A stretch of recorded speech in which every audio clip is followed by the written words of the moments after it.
Every decision comes with a consequence. But for Michael Chandler, the consequence of becoming an MMA fighter was inking his name in the sands of time as one of the most electrifying lightweight fighters to ever walk the earth.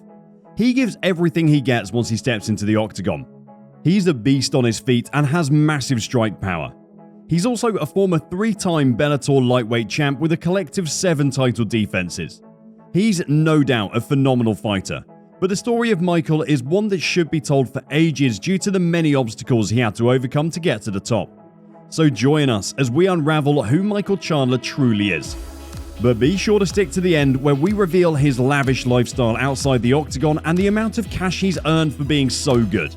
Michael Chandler was born on the 24th of April 1986. Chandler was born and raised in High Ridge, Missouri, and is the second of 3 children to Michael and Betty Chandler. Michael was always determined as a child to work hard and achieve his dream. But that wasn't a mindset he got on his own. He grew up watching his parents work multiple jobs just to put food on the table. So Michael made sure that no matter what he did, he was working twice as hard as his parents. As a child, he was a huge pro wrestling fan. Ric Flair, Diamond Dallas Page, Steve Austin, and The Rock were the 4 major WWE superstars that inspired Chandler to get his wrestling training at just the age of 5. As you would expect, it was pretty tough for him, but as time went on, he became better and better. He attended Northwest High School, where he won a handful of wrestling matches and finished as the runner-up at the MSHSAA State Championships. After Chandler graduated from Northwest High School in 2004, he enrolled at the University of Missouri, where he made his mark as a world-class predator in wrestling. He majored in personal finance management services with a minor in real estate. He walked onto the school's wrestling squad and practically became the best. He was a 4-time NCAA Division I qualifier, had over 100 career wins, as well as All-American honors. But his long list of accolades didn't end there. Chandler earned runner-up honors in the 2008 and 2009 Big 12 championships and was awarded automatic bids to 3 of the 4 NCAA championships he competed in. He also built a close working relationship with 2-time Dan Hodge Trophy winner and eventual Bellator MMA World Champion Ben Askren, and 2-time All-American and eventual UFC welterweight champion Tyrone Woodley. But here's where Chandler single-handedly changed the narrative of his life. Immediately after he ended his wrestling career, he transitioned to the multifaceted world of mixed martial arts. His first fight was like taking a walk in the park. He made his debut in August 2009 in a fight against another rookie, Kyle Swadley, who he defeated by a destructive knockout. Now, even though he's more of a wrestler than a striker, his strike game was awesome. It was a really solid start for Chandler, and the next thing we know, he signed a contract with MMA promotion Strikeforce just 3 months after his first fight. Chandler made his Strikeforce debut on November 20th, 2009 at Strikeforce Challengers, Woodley vs. Bears, where he fought Richard Bufanavong. He won the bout via technical knockout in the 2nd round. But his next fight practically gave him his much-deserved spotlight. The fight took place on May 15, 2010 at Strikeforce Heavy Artillery, where he fought Sal Wood.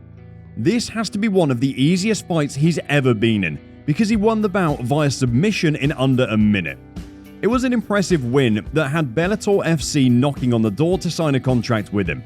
Chandler made his Bellator debut on September 30th, 2010 at Bellator 31, where he defeated Scott Stapp via technical knockout in the 1st round.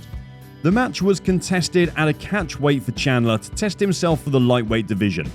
After winning another fight at catchweight and also winning the Bellator Season 4 lightweight tournament, he became the #1 contender for the lightweight title.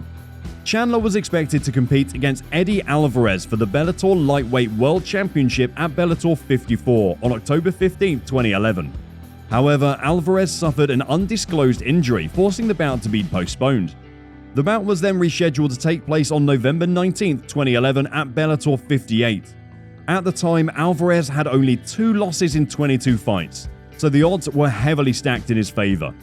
But Chandler proved to the world that night that he had what it took to be a champion, after he chapped Alvarez in a rear naked choke that forced him to tap out in the 4th round. It was truly remarkable, and an instant classic.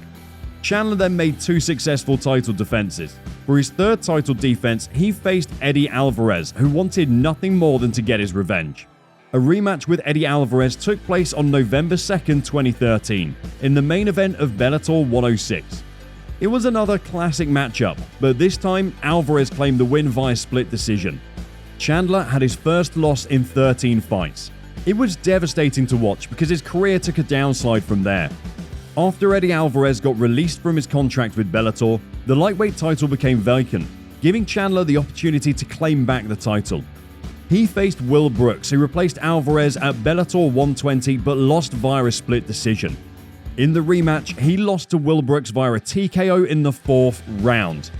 Chandler was now on a 3-fight losing streak and needed a win more than ever. His next fight was one for the record books. He channeled every single pain, anger, and emotion he felt into his next fight against Derek Campos at Bellator 138. It was a new and even better version of Chandler than we had ever seen. He beat Derek easily via a rear naked choke in just the first round. From there on, Michael became a total weapon of mass destruction against any opponent he faced. Of course, he had a few more losses, but he succeeded in winning the Bellator lightweight title twice before leaving. You know where? The UFC. On September 17, 2020, it was announced that Chandler had signed a contract with the UFC and served as a backup for a title bout between Khabib Nurmagomedov and Justin Gaethje at UFC 254. Since he wasn't needed for that event, he made his promotional debut against Dan Hooker at UFC 257 on January 24, 2021. Dan Hooker is a master of the sport, but his skills and expertise in mixed martial arts weren't enough to keep Michael Chandler from putting him down. Chandler gave a powerful front kick and followed up with a big right hand that sent Hooker straight to the canvas. Chandler continued by dishing out an avalanche of punches till the referee stepped in and called off the fight in just the first round. The win earned Chandler the passage to face Charles Oliveira for the vacant lightweight championship. After the Eagle, Khabib Nurmagomedov retired. Oliveira vs Chandler was one of the most anticipated bouts in the UFC. Oliveira is a submission specialist while Chandler is a renowned wrestler. Yep, both fighters are amazing on their feet. However, at UFC 262, Charles Oliveira showed he was the better man inside the octagon after he knocked out Chandler in the second round. But you have to give Chandler his due accolades. He almost had Oliveira at the beginning of the first round in a very tight guillotine choke. But Charles delivered a perfectly timed jab at the start of round 2 to win the fight and the UFC lightweight title. Now, his next opponent, Justin Gaethje, was also another tough opponent. Before we talk about that, let's see what Michael Chandler does outside the octagon and, more importantly, how much he's made from being a fantastic athlete. But hey, if you're a new subscriber to our channel, comment I subbed in the comment section down below and instantly get qualified for our monthly new subscribers shoutout. If you want a free shoutout in one of our next videos, then comment I subbed right now. Michael Chandler consistently earned a minimum of 5 figures under Bellator FC. He had his first 6-figure paycheck in the UFC, where he earned $253,500 for his promotional debut against Dan Hooker. But his highest recorded purse came from his fight at UFC 262 against Charles Oliveira. He earned $380,000. He's made over $1 million in his career, but he has a total net worth estimated to be $3 million. On the other hand, Chandler started dating his wife, Brie Willett, in 2013 after emailing for almost 2 years. Subsequently, they got married in 2014. The couple adopted a son in 2018. Chandler also owns a training camp, fitness, and MMA gym in Nashville, Tennessee. His last 2 fights in the UFC were nothing short of spectacular. He faced former interim lightweight champion Justin Gaethje at UFC 268, and it was one of a kind. Analyzing this fight is so hard because there was so much that went down. At some point, you'd think both men actually wanted to rip each other's heads out with their powerful jabs and forearm strikes. However, Gaethje got the win via unanimous decision after all 3 rounds had been fought.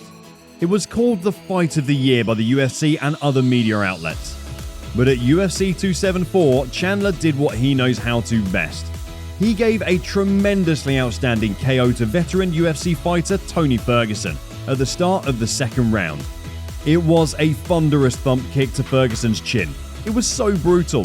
It seemed like life left the body of Ferguson at that instant. Above all, the highlight of the night came when Michael "Iron" Chandler called out Conor McGregor during his post-fight Octagon interview, which sent the crowd into electrifying cheers. So what's next for Chandler? Time will soon tell. Make sure you check out this other video showing on your screen, and bye for now.